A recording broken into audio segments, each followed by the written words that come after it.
Frères et sœurs en Christ, bonjour. Nous sommes très heureux de vous retrouver pour une nouvelle séance d'évangélisation.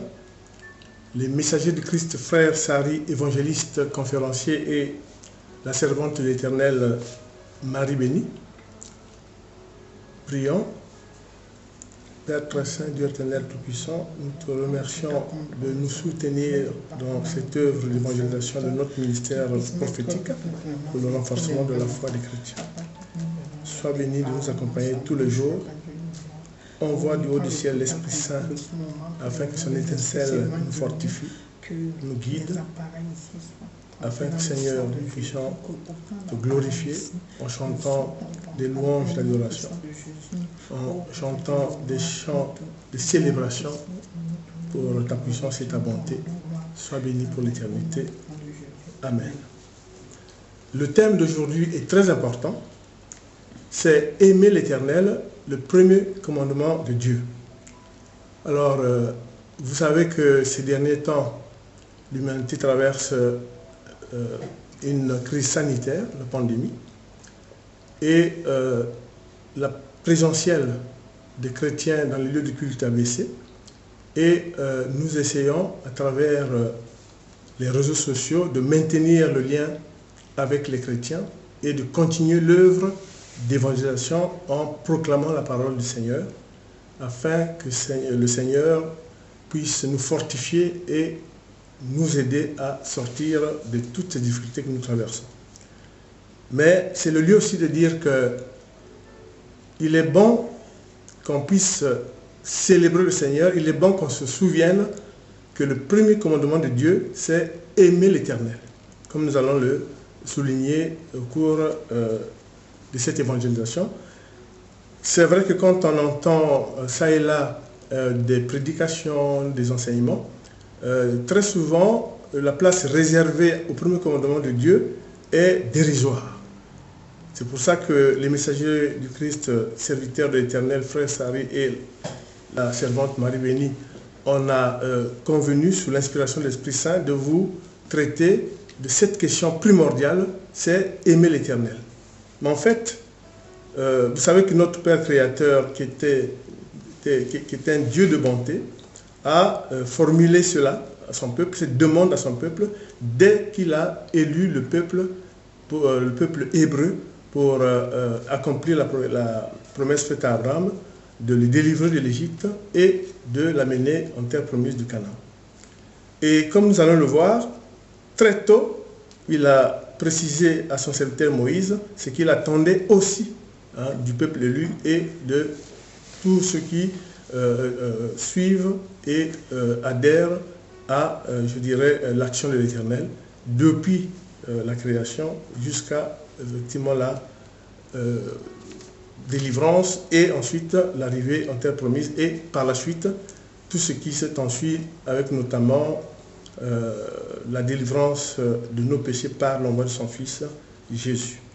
Mais tel n'est pas le but de l'évangélisation. Alors, pour commencer, il faut dire que très tôt, Dieu va vraiment s'intéresser à savoir si la création se souvient de cette demande de l'Éternel. C'est pour ça que, pour bien préciser les choses, je vais lire en première lecture un texte, c'est Matthieu 22, 36 à 39, pour vous montrer que cette demande vient de l'Éternel qui nous le reprécise. Et là, nous sommes avec Jésus à la question que lui posent les disciples. Il répond, donc Matthieu 22, versets 36 à 39. Maître, quel est le plus grand commandement de la loi? Jésus lui répond, tu aimeras le Seigneur ton Dieu de tout ton cœur, de toute ton âme et de toute ta pensée. C'est le premier commandement et le plus grand. Amen. Et le deuxième, le voici, qui lui ressemble, tu aimeras ton prochain comme toi-même. Et déjà, là vous voyez que c'est dans le Nouveau Testament, mais déjà, comme je vous disais, Dieu, très tôt, au moment du peuple élu, avait déjà recommandé cette façon de faire, de rendre grâce à l'Éternel et de manifester l'amour à l'Éternel. Et c'est pour ça que je lis Deutéronome 10, versets 12 à 13. Je lis la parole de Dieu. Maintenant, Israël, que demande de toi l'Éternel, ton Dieu? N'est-ce pas que tu craignes l'Éternel, ton Dieu, afin de marcher dans toutes ses voies, que tu aimes et serves l'Éternel, ton Dieu, de tout ton cœur et de toute ton âme, que tu respectes les commandements de l'Éternel et ses prescriptions que je te donne aujourd'hui afin d'être heureux. Donc, très tôt, Dieu demande à ce que nous l'aimions. Et c'est très intéressant, mais il faut le manifester. C'est pas tout simple de dire oui, j'aime l'Éternel, j'ai la foi. Non, ça ne suffit pas. Comme nous allons le voir, nous allons le développer. Donc, ce qui est très important, c'est qu'à travers tous les supports bibliques, Dieu demande à la création de manifester de façon expresse cet amour envers Dieu. Car de l'observation du premier commandement de Dieu, il va s'ensuivre des bénédictions, il va s'ensuivre, bien sûr, il s'ensuivre pas mal d'actions de Dieu pour la création. Et nous devons le témoigner aussi bien au Dieu créateur, aussi bien à son Fils Jésus-Christ et à l'Esprit Saint, l'Esprit de Dieu, le Saint-Esprit. C'est très important. Et ce qui est aussi très important, dès le départ, Dieu nous souligne que, Jésus souligne que l'amour du prochain fait partie de ce premier commandement. Autrement dit, Dieu, dans sa bonté, ne se voit pas tout seul. Il se dit, même si vous aimez l'Éternel, vous devez aussi aimer le prochain. Et Jésus le précise, puisqu'il aligne l'amour du prochain sur celui de l'amour envers Dieu. C'est la réponse que Jésus va faire à un docteur de la loi qui lui posait cette question, dans Matthieu 22, 37 à 39. C'est très important. Et Jésus va dire, Jésus demande aux croyants de le suivre, mais comment? En portant leur croix. Donc, si vous aimez Jésus, ça ne suffit pas de parler, de dire que oui, j'aime Jésus, mais il faut que dans l'esprit, dans votre esprit, vous portiez la croix qu'a portée Jésus pour nous, et Jésus le demande aux croyants de le suivre en portant leur croix comme signe d'amour pour l'Éternel. Matthieu 22, 37 à 39, très important. Autrement dit,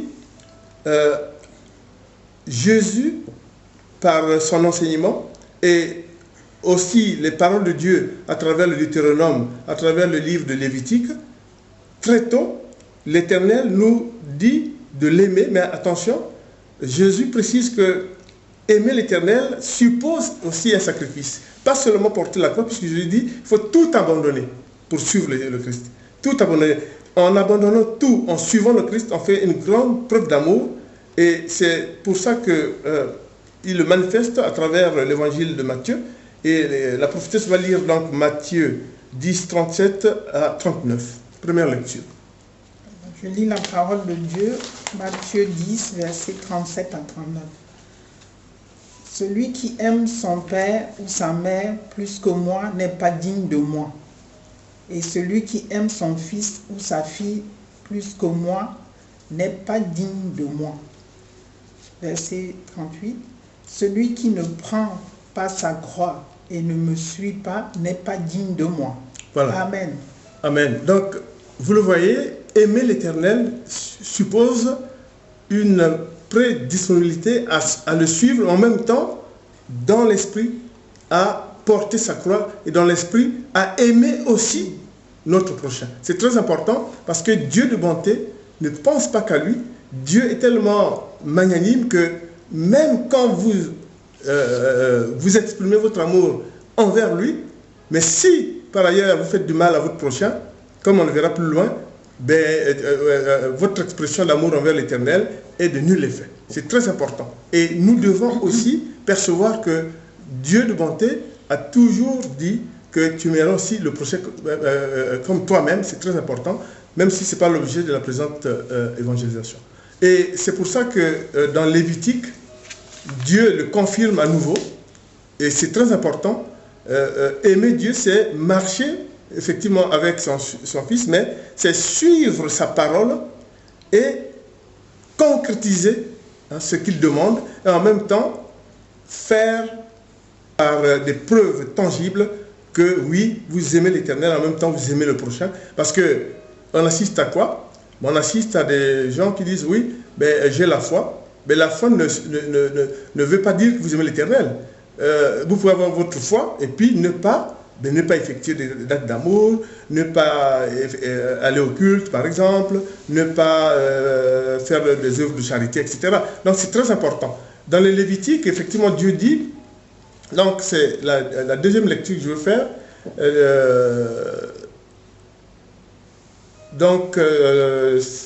dans l'épître la première épître de Jean, chapitre 4, versets 19 à 20, il est dit ceci: quant à nous, nous l'aimons parce qu'il nous a aimés le premier. Très important. Si quelqu'un dit j'aime Dieu, alors qu'il déteste son frère, c'est ce que je viens de dire tout à l'heure, c'est un menteur. Très important. En effet, si quelqu'un n'aime pas son frère qu'il voit, comment peut-il aimer Dieu qu'il ne voit pas? Frères et sœurs en Christ, méditez.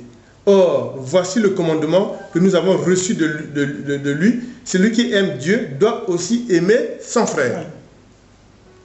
Donc, c'est très important. Si, frères et sœurs en Christ, nous manifestons notre amour envers l'Éternel, nous manifestons notre amour envers notre prochain, je pense que nous aurons les bénédictions de Dieu. Et c'est ce que Dieu attend de nous.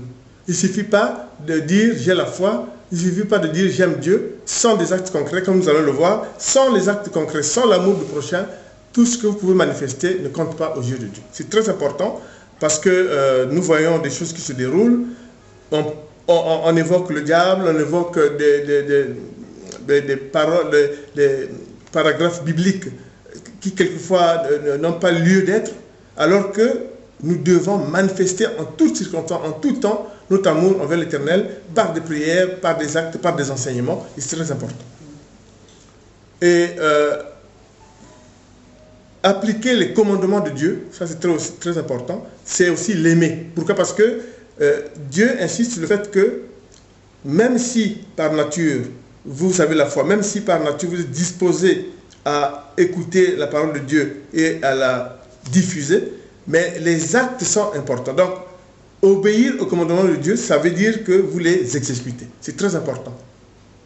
Donc, il faut que le chrétien s'aperçoive que même s'il y a des difficultés, même s'il y a la pandémie, même s'il y a des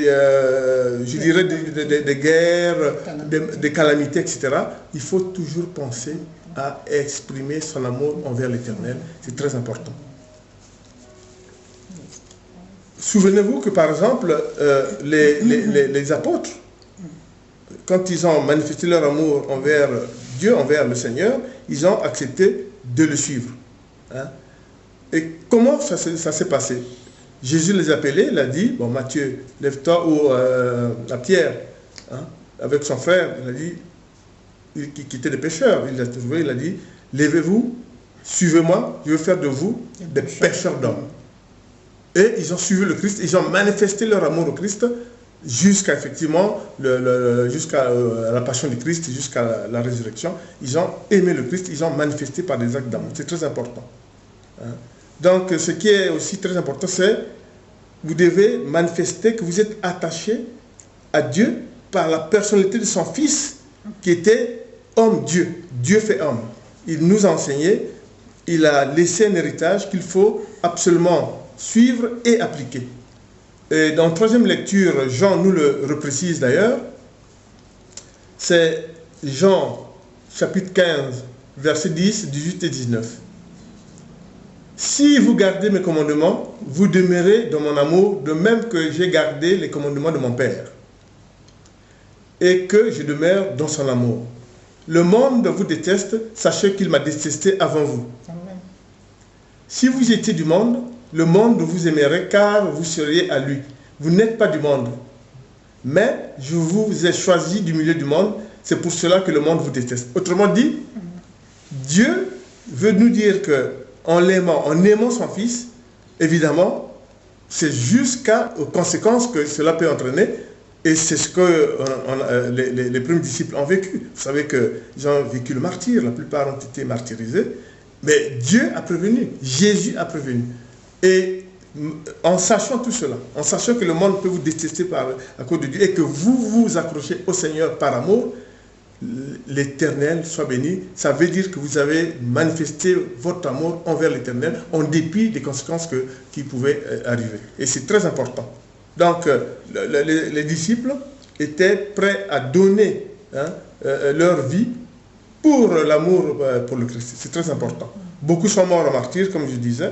On peut se souvenir de l'histoire de la lapidation d'Étienne, et c'est très important. Donc, aimer l'Éternel, aimer Dieu, c'est proclamer la parole de Dieu, mais en même temps, exécuter réellement ce que veut le Créateur. C'est très important. Voilà. Sinon, ça peut être dire qu'on aime Dieu et on fait le contraire. Dire qu'on chante Dieu alors qu'à la sortie de la célébration, vous faites autre chose qui est l'antithèse de ce que vous venez de dire. Ça, Dieu peut vous frapper d'anathème. C'est très important et l'apôtre Paul le disait très bien. On ne peut pas proclamer qu'on aime Dieu et puis faire autre chose. C'est ce qu'on appelle le faux amour envers Dieu. Et c'est très important. Il est passible d'un jugement par anathème ou même un châtiment. Ça, évidemment, c'est l'appréciation du Créateur. L'amour de Dieu, nous le répétons, n'est pas un amour donnant-donnant. C'est très important. Et ce qui est aussi très important, c'est que aimer Dieu, pour ceux qui sont choisis pour le sacerdoce du Christ, c'est faire preuve d'humilité. Il faut être humble devant le Seigneur, s'humilier devant le Seigneur, aimer et aider la pauvreté, aimer les pauvres, aider la pauvreté, et en même temps, tout faire pour la conversion des cœurs, pour la conversion des païens qui doivent devenir des chrétiens, et pour renforcer la foi chrétienne, parce que la foi chrétienne est soumise à l'apostasie, la foi chrétienne est soumise à l'antichrist, la foi chrétienne est soumise à toute diffusion de mauvaises paroles, de mauvais enseignements qui sont l'œuvre de Satan, comme nous allons le voir. Et c'est pour ça que, justement pour voir que c'est pas si facile que ça, dire tout simplement que j'aime Dieu alors qu'on fait autre chose, parce que Dieu est regardant. Attention, il ne faut pas dire j'aime Dieu et faire l'antithèse de ce que vous devez faire pour prouver votre amour envers Dieu. C'est très important. Et la prophétie va faire une deuxième lecture, deuxième épître de Jean. Alors je vais lire 2 Jean 9 à 11. Quiconque s'écarte de ce chemin et ne demeure pas dans l'enseignement de Christ n'a pas Dieu. Celui qui demeure dans l'enseignement de Christ a le Père et le Fils. Verset 10. Quelqu'un vient chez vous et n'apporte pas cet enseignement, ne le prenez pas chez vous et ne le saluez pas. Verset 11. Car celui qui le salue s'associe à ses mauvaises œuvres. Bon. Amen. Amen.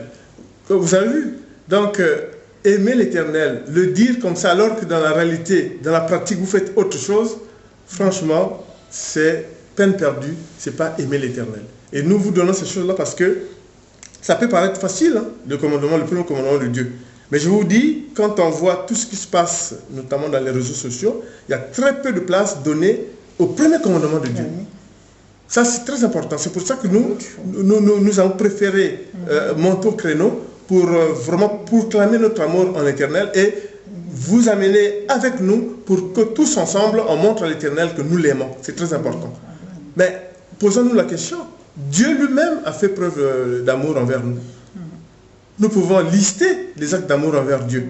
Mais la plus grande œuvre ou la plus grande preuve d'amour de Dieu envers la création, c'est d'avoir envoyé son Fils pour le rachat de nos péchés. Dieu a envoyé son Fils par le ministère de l'incarnation, qui a vécu sa passion et qui est mort sur la croix, ressuscité le 3e jour pour le rachat de nos péchés. C'est la bonté extrême de Jésus. Mais Dieu a fait d'autres actes de bonté. Il avait promis à Abraham de libérer le peuple qui était en captivité en Égypte. Il l'a fait. Sous la conduite de Moïse, il l'a mené en terre promise Canaan. Et c'est l'œuvre d'amour de l'Éternel envers la promesse qui a été faite à l'Éternel. Regardez comment Dieu, par rapport aux tentations du démon, par rapport à Job. Job est frappé d'ulcère. Il souffre. Tout simplement parce que Ben, Satan dit à Dieu que non, Job, qui était très riche, qui avait la crainte de Dieu, mais en fait c'était un amour pas solide. Dieu a dit, ah bon, mais nous allons tester. Et bon, Dieu était bien sûr regardant, on n'allait pas laisser Satan aller jusqu'à la mort de Job, bien sûr.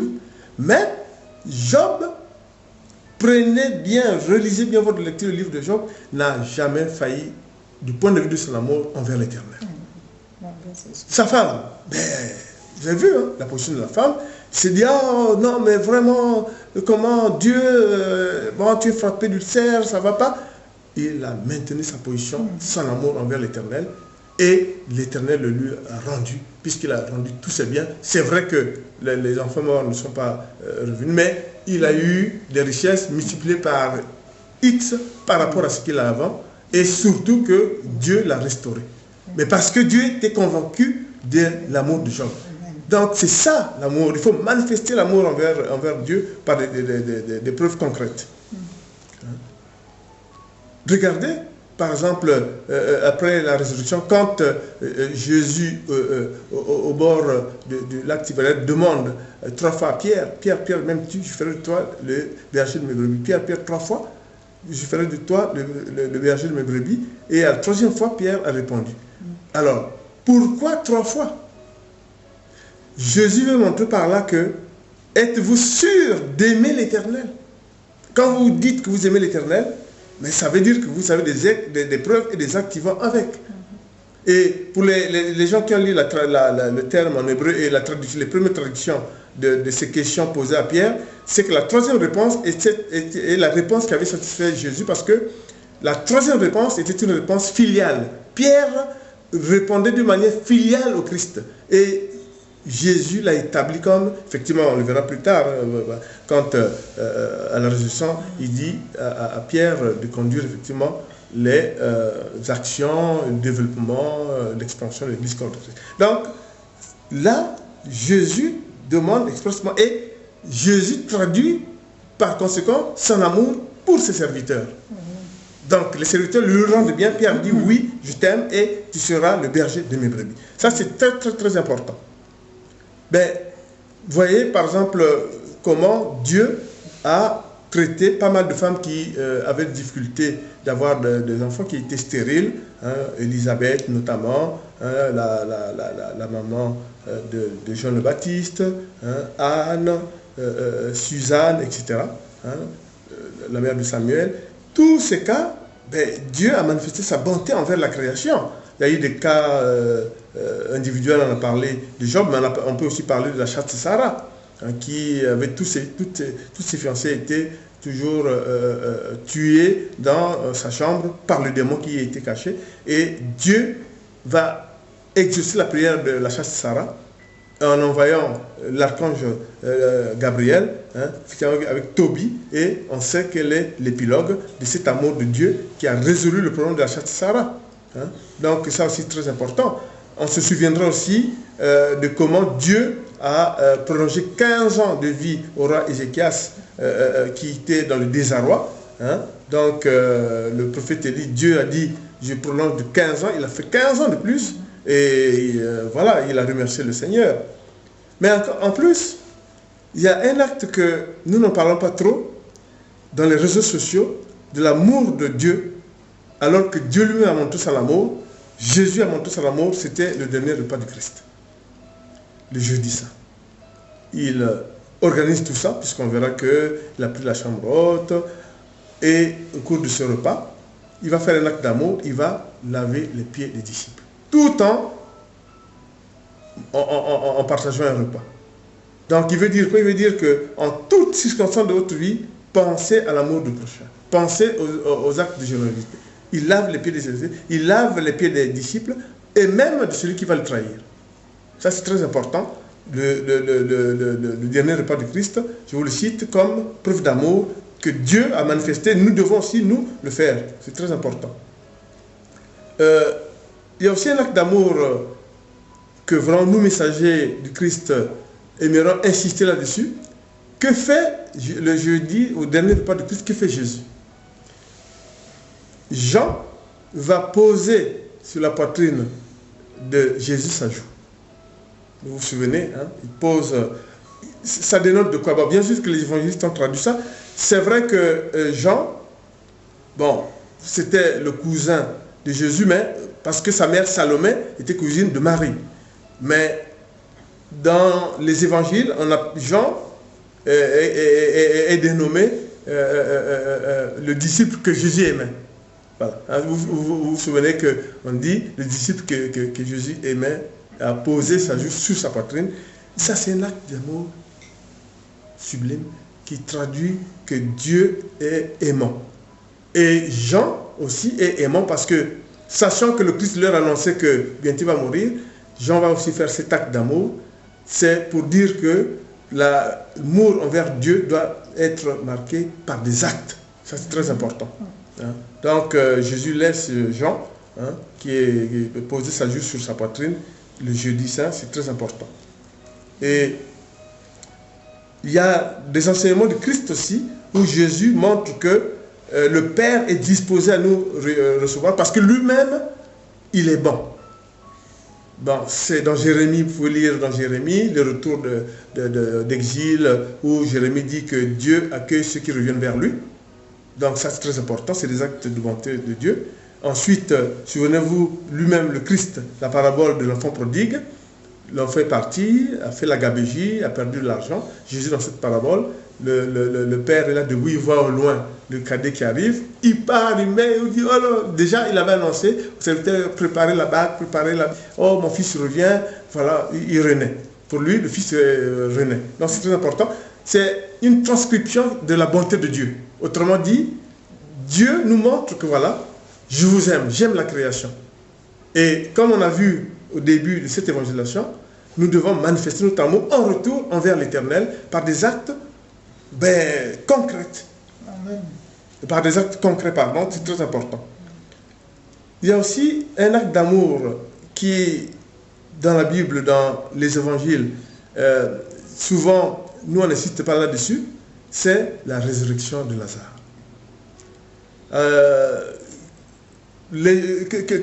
Comment le disciple, l'évangéliste Luc nous le décrit? C'est simple. Jésus revient au moment où il y avait, entre guillemets, une veillée familiale. Hein, c'était une veillée familiale. Marthe et Marie, les sœurs de Lazare, savaient que Jésus reviendra. Et quand Jésus est revenu, quel est l'acte d'amour qui s'est déroulé? Il a eu des larmes qui ont perlé de ses yeux.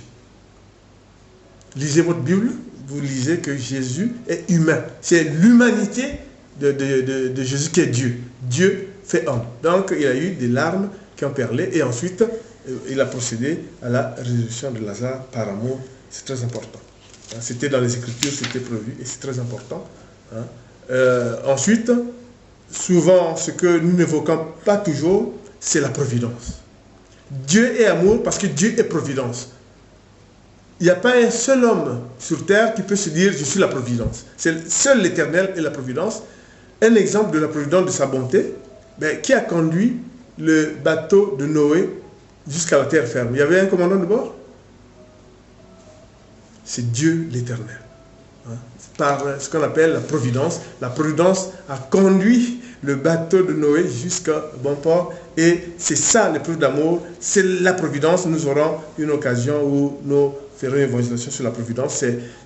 On oublie souvent ce thème que Dieu aime. Dieu est amour, bien sûr. Il aime qu'on le célèbre. Il aime qu'on le reconnaisse, sa puissance. Il aime aussi qu'on l'aime. Voilà, c'est très important. Et ça, c'est important.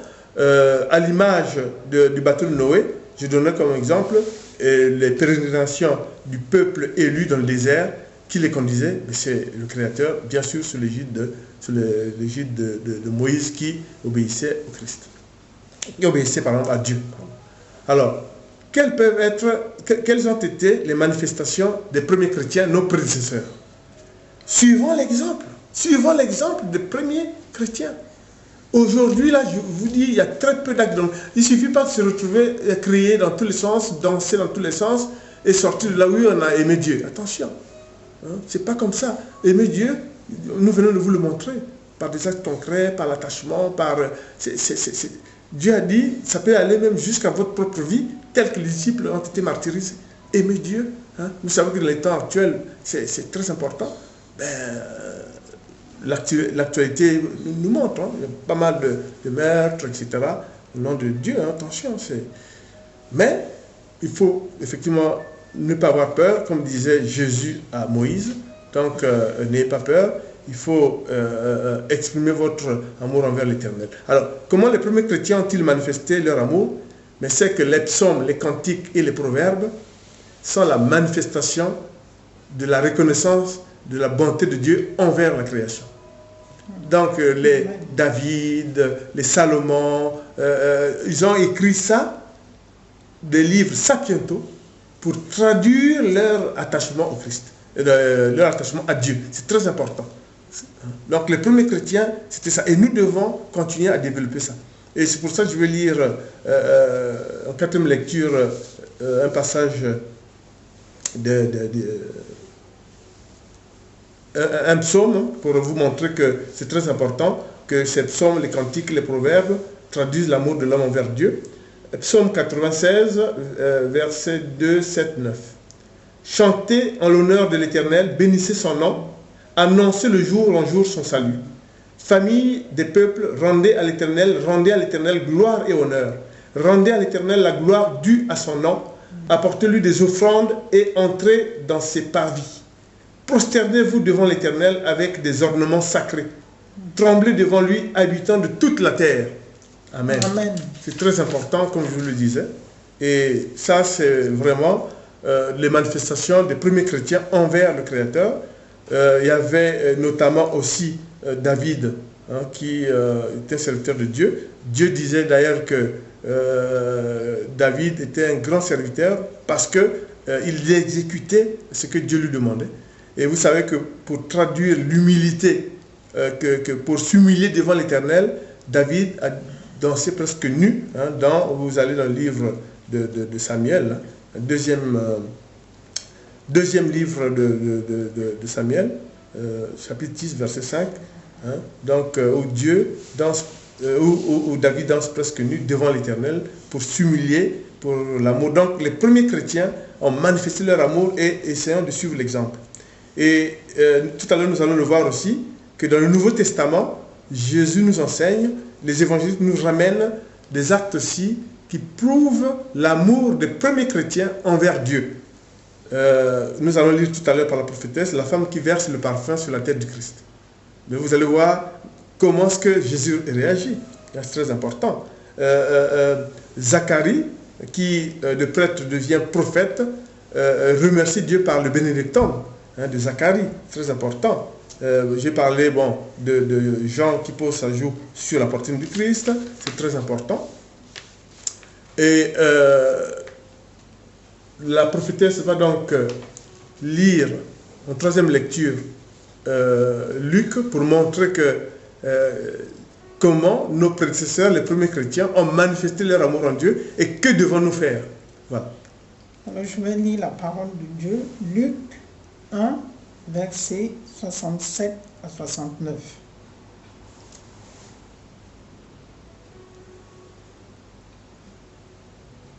Puis il se tourna vers la femme et dit à Simon. Luc 7, 44 à 47. 44 à 47, pardon. Puis il se tourna vers la femme et dit à Simon, tu vois cette femme, je suis entré dans ta maison et tu ne m'as pas donné d'eau pour me laver les pieds. Mais elle les a mouillés de ses larmes et les a essuyés avec ses cheveux. Verset 45. Tu ne m'as pas donné de baiser, mais elle, depuis que je suis entré, elle n'a pas cessé de m'embrasser les pieds. Verset 46. Tu n'as pas versé d'huile sur ma tête, mais elle a versé du parfum sur mes pieds. Verset 47. C'est pourquoi je te le dis, ses nombreux péchés ont été pardonnés, puisqu'elle a beaucoup aimé. Mais celui à qui l'homme pardonne peu, aime peu. Amen. Amen. Vous avez vu, donc, l'amour de Dieu, l'amour envers Dieu est associé à des bénédictions de l'Éternel. Voilà l'enseignement du Christ, comment chez Simon, cette femme qui va verser le parfum, il faut vraiment lire vos Bibles, c'est ça l'amour envers l'Éternel. C'est des leçons que Dieu nous donne, que souvent, nous, je ne dis pas que chanter, il faut vraiment que ces temps-ci soient marqués, surtout que nous passons des périodes difficiles, soient marqués par des actes d'amour envers l'Éternel. Voilà un enseignement de haut niveau du Seigneur. Il dit à Simon, voilà, cette femme-là, là encore on a choisi des lectures, mais il y a un endroit où les disciples disent, ah oui, mais comment il gaspille le parfum, nous on pourrait vraiment, en vendant, et Jésus les a recadrés. Donc l'amour envers Dieu doit être manifeste. Et cela sera associé à des bénédictions de la part de l'Éternel, comme dit le Seigneur là. Alors, comment pouvons-nous traduire le premier commandement de Dieu en ces temps modernes? C'est très important. Déjà, quand nous sommes baptisés, ça veut dire quoi? Nous reconnaissons Jésus comme notre Seigneur. Donc ça veut dire que nous devons à notre tour aimer le Seigneur, puisque nous faisons allégeance au Seigneur. C'est ça le baptême. On vous dit, reconnaissez-vous le Seigneur Jésus comme votre Seigneur? Vous dites oui, donc le baptême déjà. Le culte à l'Éternel. Et ce culte vient de la tradition des anciens chrétiens depuis Moïse. Il faut le culte à l'Éternel. Quelle que soit la manière de le faire, il faut le culte à l'Éternel, c'est très important. Mais attention, la prière. La prière est un contact avec Dieu. Donc vous priez Dieu. Et quand la prière ne suffit pas, vous faites ce qu'on appelle une prière de deuxième degré, c'est-à-dire que l'intercession. C'est un contact avec Dieu et c'est très important. Prier. Il ne suffit pas de parler en l'air, de gauche à droite, véhément, entre vous, se chaparder, qui connaît mieux la parole, qui ne connaît pas, qui connaît moins. Moi j'ai une très belle église, c'est pas comme ça. Dieu, c'est pas un problème de belle église ou pas. Dieu veut que vous l'aimiez et vous le traduisiez et que vous soyez conforme à vos croyances et à vos actes. C'est très important. Avoir foi en Dieu. Mais attention, je vous ai dit, il ne suffit pas de dire que je crois en Dieu, point. Vous croyez en Dieu, oui. Est-ce que vous manifestez votre amour de manière tangible envers l'Éternel? En allant au culte, en allant sur les évangélisations, en faisant les évangélisations, en faisant le culte, en chantant la gloire de Dieu. Voilà. Est-ce que vous le faites? Et les chants de célébration, c'est très important. Chanter, comme disait David, chanter, c'est prier 2 fois. Mais c'est très important. Chanter, ça ne veut pas dire on va chanter n'importe quoi. On chante pour la gloire de l'Éternel avec des chansons bien inspirées. C'est très important. Et les chansons font partie de l'expression de l'amour envers l'Éternel. Puisqu'on chante à la gloire de Dieu. C'est très important. Évangéliser, comme je le dis, c'est comme ce que nous faisons. Évangéliser, c'est aimer Dieu. Parce que quoi? Mais nous diffusons la parole de Dieu. C'est très important. Frères et sœurs. Donc, ensuite, il y a aussi écouter l'évangélisation, écouter la parole de Dieu. C'est aussi très important, mais surtout appliquer ce que vous apprenez. Ça, c'est très important. Et ensuite, pour les serviteurs, il faut respecter le sacerdoce de Christ pour conduire les activités de l'Église corps du Christ. Parce que c'est un pacte que vous signez avec Jésus. C'est pas, vous n'êtes pas parti voir un RH, un DRH, un directeur des ressources humaines, non. C'est vous, par l'Esprit, vous avez un pacte avec le Seigneur pour l'activité.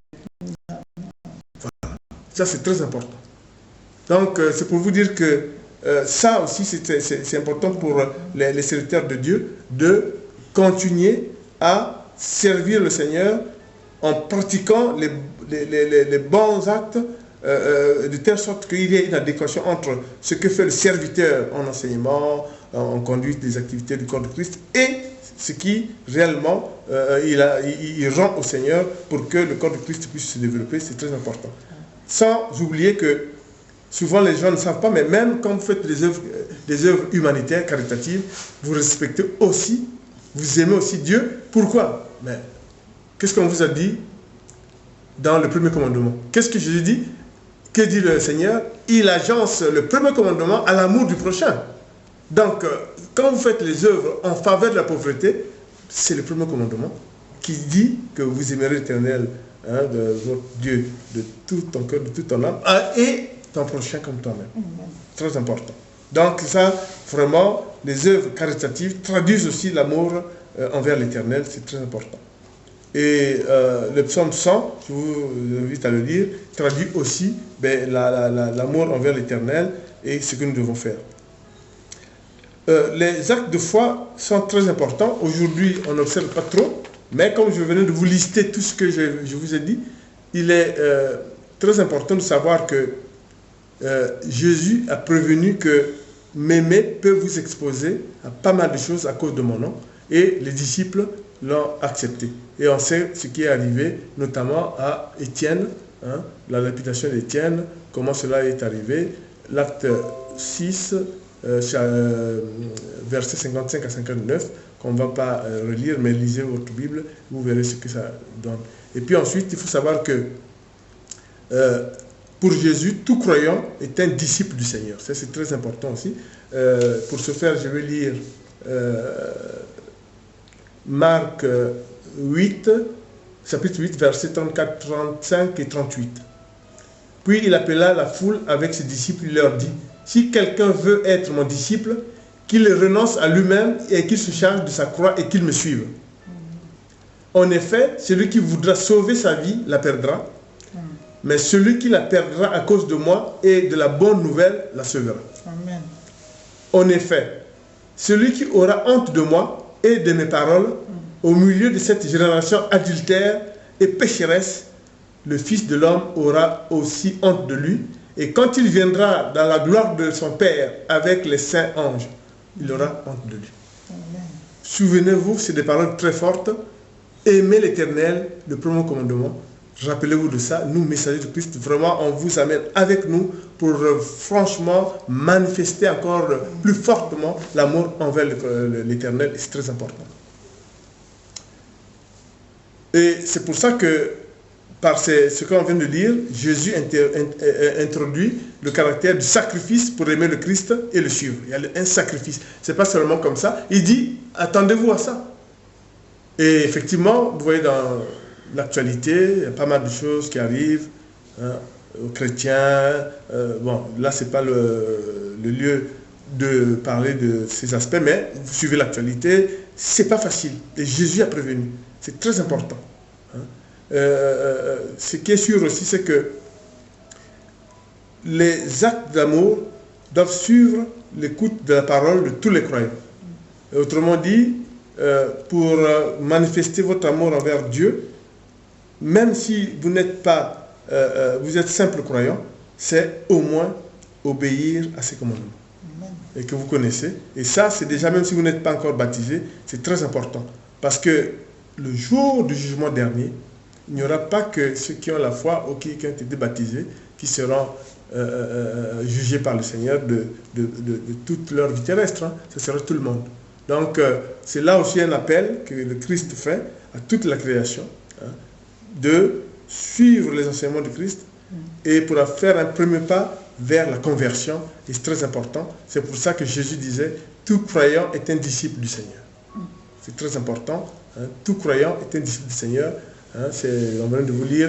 Et cela est certifié dans Luc 22, chapitre 22, verset 32, et dans Romains, chapitre 1, verset 7. Tout croyant est un disciple du Seigneur. C'est très important. Amen.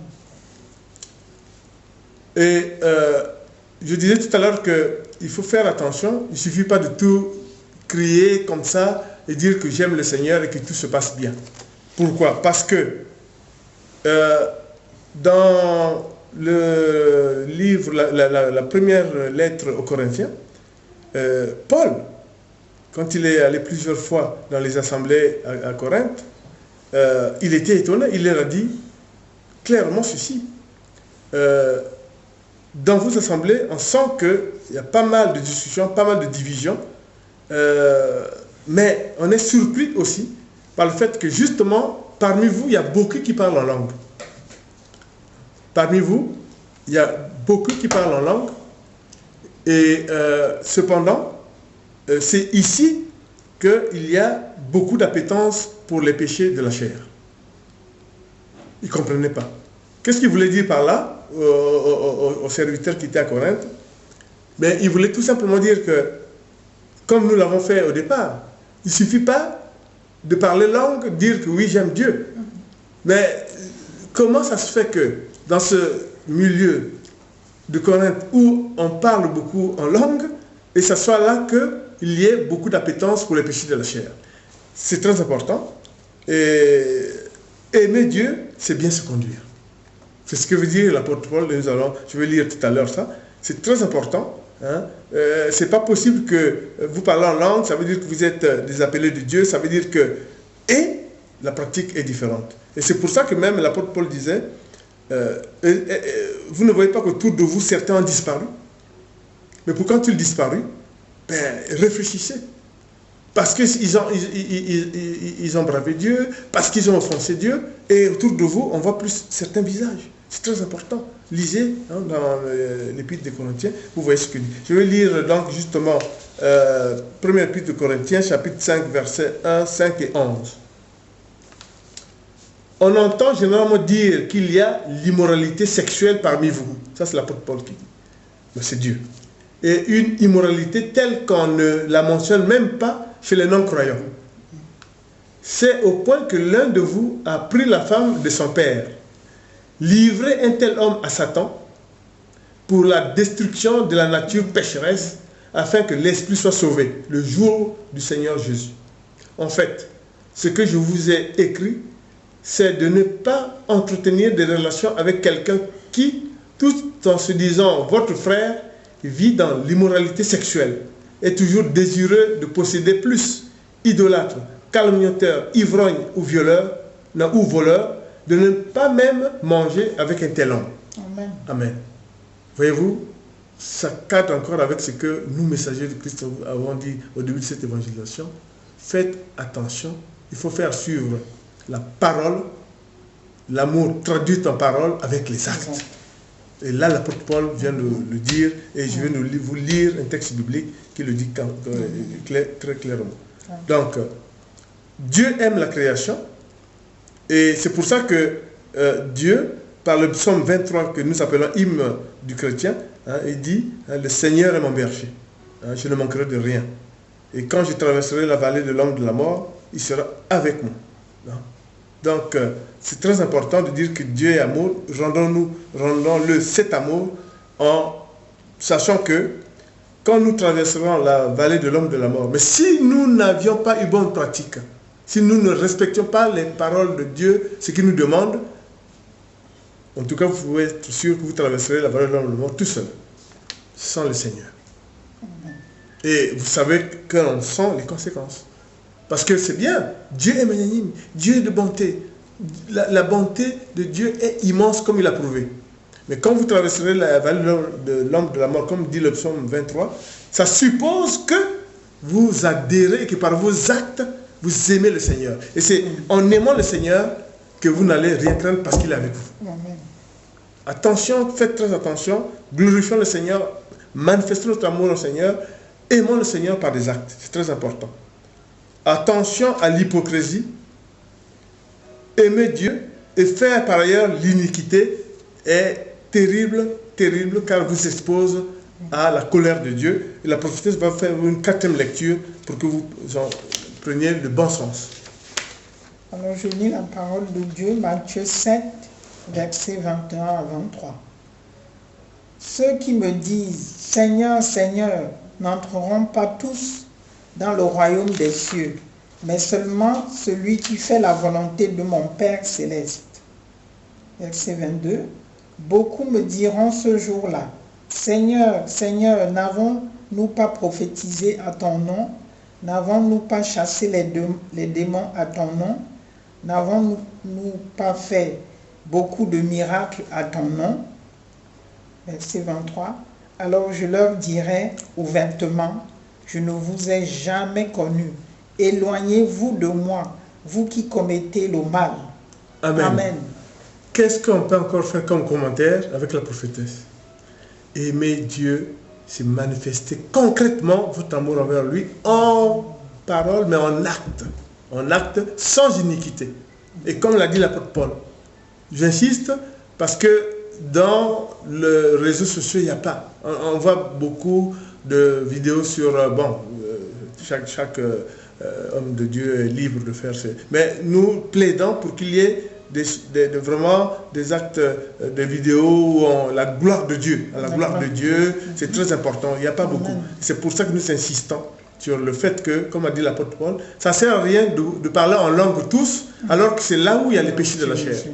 Ça ne sert pas de parler en langue, de venir faire des conférences par-ci, par-là, alors que quelquefois, on se demande, comme récemment, sans dire exactement de qui il s'agit, etc., où on voit que des hommes de Dieu, dans la chambre qu'ils ont réservée, on voit des commandes de vidéos impropres, par exemple.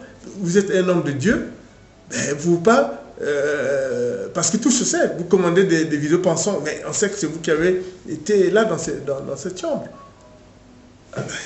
C'est ce qu'a dénoncé qui? Ce qu'a dénoncé l'apôtre Paul. Attention, frères et sœurs en Christ, nous vous le disons parce que ces temps sont des temps difficiles, pour que Dieu nous vienne en aide face aux calamités que nous avons besoin aussi de traduire notre amour envers Dieu sans iniquité dans nos actes. C'est très important. C'est pour ça que je vais lire vraiment en lecture finale le psaume 40, chapitre 5, 8, 9 et 17. Heureux l'homme qui place sa confiance en l'Éternel et qui ne se tourne pas vers les orgueilleux et les menteurs. Alors j'ai dit, me voici, je viens. Dans le rouleau du livre, il est écrit à mon sujet, pour faire ta volonté, mon Dieu, c'est ce que je désire, et ta loi est gravée au fond de mon cœur. Que tous ceux qui te cherchent soient dans l'allégresse et se réjouissent en toi. Que ceux qui aiment ton salut disent sans cesse que l'Éternel est grand. Amen. Donc, frères et sœurs en Christ, nous insistons encore une fois de plus que le premier commandement de Dieu doit être respecté en premier lieu, en toutes circonstances, plus que tout. C'est très important. Puisque, en plus de nous avoir créés, Dieu, magnanime, a envoyé son Fils, alors que l'humanité n'avait pas demandé, le genre humain n'avait pas demandé, il a envoyé son Fils pour racheter nos péchés, manifestant la puissance sur la mort, en vainquant les forces des ténèbres et en faisant en sorte que tout ce mal qui a constitué le marchepied sur lequel le Seigneur a marché et écrasé tout, puisse faire en sorte, ces frères et sœurs en Christ, que nous manifestions notre amour vis-à-vis de l'Éternel par des actes concrets. On a vu les premiers chrétiens, comment ils se sont comportés, ils ont manifesté par des actes concrets leur amour et leur attachement. L'apôtre Paul aussi a insisté dans les épîtres aux Corinthiens. L'évangéliste Jean aussi nous a montré qu'il faut, en même temps que nous disons que nous aimons l'Éternel, que cela soit suivi par des actes, mais en sachant qu'il ne faut pas dissocier l'amour de Dieu et l'amour du prochain. Puisque lui-même, je vous ai lu aussi bien dans Deutéronome, dans les Lévitiques, et dans la question que les disciples posent à Jésus, quel est le premier commandement? Jésus lui-même répond et il dit que c'est aimer l'Éternel de toute ton âme, de tout ton cœur, tout comme ton prochain. Donc, en pensant avoir, sous l'inspiration de l'Esprit Saint, tenu cette évangélisation sur le premier commandement de Dieu, nous pensons que tous les chrétiens se ressaisiront et manifesteront leur amour envers l'Éternel de façon concrète, sans tournure, sans défaillance, afin que nous soyons comblés des bénédictions comme l'a promis le Seigneur notre Dieu. Soyez bénis. Merci Seigneur de nous avoir permis de réaliser cette évangélisation sur ce thème précieux, l'amour envers toi, notre Créateur. Amen. Amen.